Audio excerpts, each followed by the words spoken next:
Assalamualaikum warahmatullahi wabarakatuh. Saya Nur Budi, kelas PI2G. Baiklah, di sini saya akan menjelaskan materi tentang mata kuliah pengembangan profesi guru. Materi ini terdiri dari 12 materi. Materi yang pertama akan dijelaskan yaitu konsep dasar profesi, karakteristik, dan syarat profesi. Profesi merupakan suatu pekerjaan tertentu yang menuntut persyaratan khusus dan istimewa. Tidak semua pekerjaan dapat dikatakan suatu profesi. Seseorang dapat dikatakan sebagai profesional apabila ia telah mengikuti prajabatan atau pelatihan yang menjadikan orang tersebut menjadi profesional. Sebuah profesi sudah pasti menjadi sebuah pekerjaan. Namun, sebuah pekerjaan belum tentu menjadi sebuah profesi. Profesi memiliki aturan yang harus dipenuhi sebagai suatu ketentuan, sedangkan pekerjaan tidak memiliki aturan yang rumit seperti itu. Hal inilah yang harus diluruskan di tengah-tengah masyarakat, karena hampir semua menganggap pekerjaan dan profesi itu adalah sama. Materi yang kedua yaitu kompetensi guru profesi berdasarkan Undang-Undang Nomor 14 Tahun 2005. Keterkaitan profesi, profesional sebagai guru profesi. Yang pertama, pengertian profesi. Kompetensi guru menurut Undang-Undang Nomor 14 Tahun 2005 adalah kompetensi guru dapat dimaknai sebagai kebulatan pengetahuan, keterampilan, dan sikap yang berwujud tindakan cerdas dan penuh tanggung jawab. Yang kedua, kompetensi profesional. Yang pertama yaitu profesi harus mengandung keahlian. Yang kedua, profesi dipilih karena panggilan hidup dan dijalani sepenuh waktu. Yang ketiga, profesi adalah untuk masyarakat, bukan untuk diri sendiri. Yang ketiga, karakteristik kompetensi profesional. Yang pertama yaitu guru tersebut mampu mengembangkan tanggung jawab dan dengan sebaik-baiknya. Yang kedua, guru tersebut mampu melaksanakan peranannya secara berhasil. Yang keempat, upaya meningkatkan kompetensi profesi. Yang pertama, memahami tuntunan standar profesi yang ada. Yang kedua, mencapai kualifikasi dan kompetensi yang telah dipersyaratkan. Materi yang ketiga yaitu keterampilan dasar guru dalam proses pembelajaran. Keterampilan dasar mengajar merupakan suatu keterampilan oleh semua guru, baik guru SD, SMP, SMA maupun dosen di PT. Macam-macam keterampilan dasar mengajar. Yang pertama, keterampilan bertanya. Yang kedua, keterampilan memberikan penguatan. Yang ketiga, keterampilan mengadakan variasi. Yang keempat, keterampilan menjelaskan. Dan yang kelima, keterampilan mengelola kelas. Tujuan mempelajari keterampilan dasar mengajar yaitu untuk memberikan penguatan yang lebih kepada pendidik mengenai keterampilan mengajar. Materi yang keempat yaitu seni komunikasi. Seni komunikasi berarti kesenian untuk berbicara, baik yang dicapai berdasarkan bakat alam dan keterampilan teknis. Berkomunikasi yang baik sangat kita perlukan. Dengan melakukan komunikasi yang baik, maka orang lain akan merasa nyaman dan akan selalu membutuhkan keberadaan kita. Cara mengembangkan seni komunikasi. Yang pertama, menyimak dengan seksama. Yang kedua, memahami makna sebuah pesan. Yang ketiga, memberi apresiasi. Dan yang keempat, mengenal gaya komunikasi. Materi yang kelima yaitu Kode Etik Profesi Guru dan Organisasi Asosiasi Keprofesian. Kode Etik Guru Indonesia adalah norma dan ada yang disepakati dan diterima oleh guru-guru Indonesia sebagai pedoman sikap dan perilaku dalam melaksanakan tugas dan sebagai pendidik anggota masyarakat dan warga negara. Sedangkan organisasi asosiasi keprofesian adalah suatu wadah perkumpulan orang-orang yang memiliki suatu keahlian khusus. Isi dan kode etik profesi guru. Yang pertama, guru memiliki dan melaksanakan kejujuran profesional. Yang kedua, guru menjalankan segala kebijakan pemerintah dalam bidang pendidikan. Fungsi kode etik profesi guru. Yang pertama, agar bertanggung jawab pada profesinya. Yang kedua, agar profesi guru terhindar dari perpecahan dan pertentangan internal. Tujuan kode etik profesi guru. Yang pertama, untuk meningkatkan profesi. Yang kedua, untuk menjunjung tinggi martabat profesi. Fungsi dan tujuan organisasi asosiasi keprofesian. Yang pertama, sebagai wadah pembinaan dan pengembangan sikap profesional guru, perlindungan atas haknya. Yang kedua, sebagai sarana untuk melakukan perubahan-perubahan dan inovasi pendidikan sekolah-sekolah ke arah lebih baik. Materi yang keenam yaitu pengembangan profesi kepribadian guru, kemampuan profesional. Istilah agama dalam bahasa Sanskerta terdiri dari kosakata a berarti tidak dan agama yang berarti kacau. Jadi kalau kedua kata itu digabungkan maka agama itu berarti tidak kacau. Fungsi dan peran agama dalam kehidupan berwarga negara. Agama yang hadir dalam sejarah peradaban manusia tidak hanya berorientasi kepada Tuhan atau spiritual, namun juga berorientasi dalam kehidupan masyarakat. Dalam konteks Indonesia, pada dasarnya adalah masyarakat majemuk, di mana kemajemukan itu dapat kita lihat dalam hal suku, etnis, bahasa, agama, dan lain-lainnya.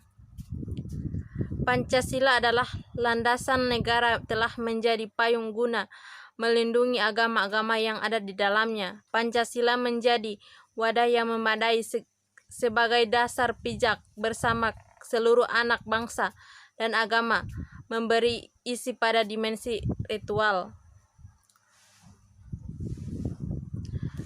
Fungsi agama sebagai kontrol sosial yaitu yang pertama, agama meneguhkan kaidah-kaidah susila dari adat yang dipandang baik bagi kehidupan moral warga masyarakat. Yang kedua, agama mengagamakan dan melestarikan kaidah-kaidah moral dari serbuan deskriptif dari agama baru, dari sistem hukum negara modern.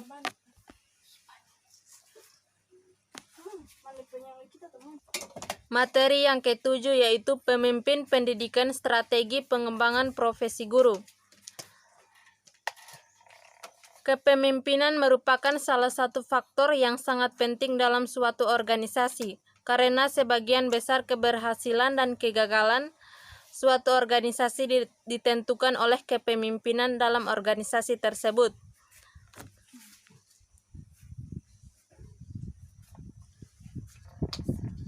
Kepala sekolah berasal dari dua kata yaitu kepala dan sekolah.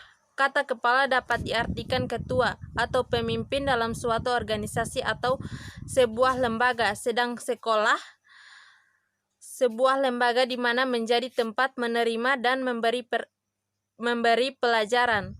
Jadi secara umum kepala sekolah dapat diartikan pemimpin, memberi pelajaran. Jadi secara umum sekolah atau lembaga di mana tempat menerima dan memberi pelajaran.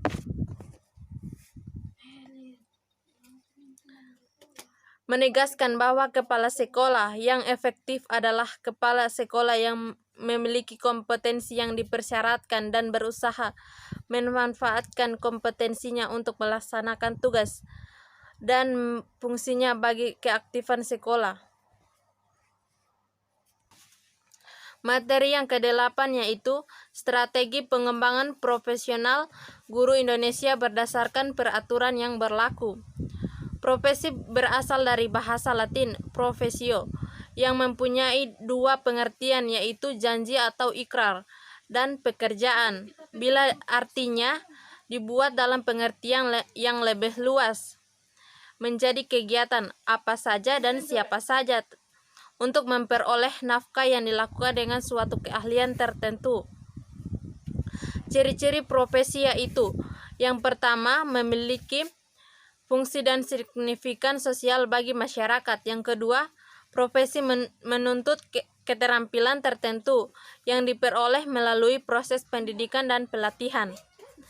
Dan yang ketiga, profesi didukung oleh suatu disiplin ilmu tertentu. Profesional merupakan orang yang mempunyai profesi atau pekerjaan utama, waktu dan hidup pekerjaan itu, dengan mengandalkan suatu keahlian yang tinggi. Di dalam perkembangannya, organisasi profesi guru atau kependidikan telah banyak mengalami diferensiasi dan vertifikasi. Hal inilah sejalan dengan terjadinya diferensiasi dan vertifikasi profesi kependidikan.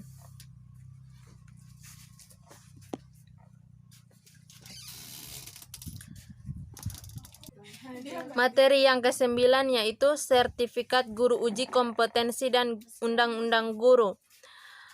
Sertifikat adalah proses pemberian sertifikat pendidik untuk guru dan dosen atau bukti formal sebagai pengakuan yang diberikan kepada guru dan dosen sebagai tenaga profesional. Landasan hukum sertifikat yang digunakan untuk sebagai acuan pelaksanaan sertifikat dalam jabatan adalah sebagai berikut. Yang pertama, Undang-Undang Nomor 20 Tahun 2003 tentang Sistem Pendidikan Nasional. Yang kedua, Undang-Undang Nomor 14 Tahun 2005 tentang Guru dan Dosen. Dan yang ketiga, Peraturan Pemerintah Nomor 19 Tahun 2005 tentang Standar Nasional Pendidikan. Dan yang keempat, Peraturan Menteri Pendidikan Nasional Nomor 16 Tahun 2007 tentang Standar Kualifikasi dan Kompetensi Guru. Materi yang ke-10 yaitu Kurikulum 2013. Undang-Undang Nomor 20 Tahun 2003 tentang Sistem Pendidikan Nasional menyebutkan bahwa kurikulum adalah seperangkat rencana dan pengaturan mengenai tujuan, isi, dan bahan pelajaran serta cara yang digunakan sebagai pedoman penyelenggaraan kegiatan pembelajaran untuk mencapai tujuan pendidikan tertentu. Kurikulum yang diberlakukan mulai tahun ajaran 2013 sampai 2014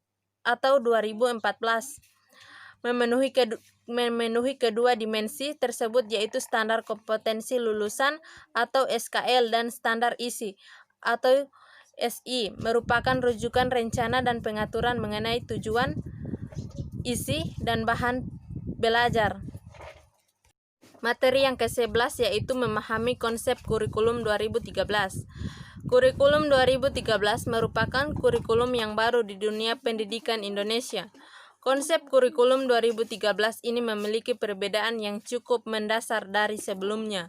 Perubahan kurikulum ini bertujuan untuk memperbaiki kualitas pendidikan di Indonesia sehingga menjadi lebih efektif dan maksimal. Kurikulum 2013 menawarkan konsep tersendiri yang relatif berbeda dengan konsep kurikulum sebelumnya, di mana ada beberapa domain utama yang menjadi sorotan dari kurikulum ini. Di antaranya adalah sikap, keterampilan, dan juga pengetahuan. Yang pertama, dari segi sikap, kurikulum 2013 ini berkomitmen agar siswa atau peserta didik nantinya menjadi pribadi yang beriman, memiliki sikap percaya diri, dan berakhlak mulia. Yang kedua, keterampilan. Selain menyasar sikap dan kepribadian siswa, konsep kurikulum ini juga menitik beratkan kepada keterampilan yang dimiliki oleh siswa. Dan yang ketiga, pengetahuan. Konsep dari kurikulum 2013 yang berikutnya adalah dari sisi pengetahuan. Dibuatnya konsep ini bertujuan agar peserta didik yang bersangkutan nantinya menjadi sosok yang mampu menguasai ilmu pengetahuan, budaya, seni, dan teknologi.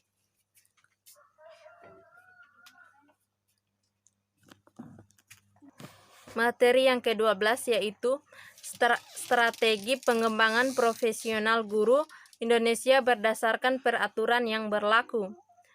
Hakikat profesionalitas guru mempunyai tugas utama melayani masyarakat dalam dunia pendidikan. Profesionalisasi dalam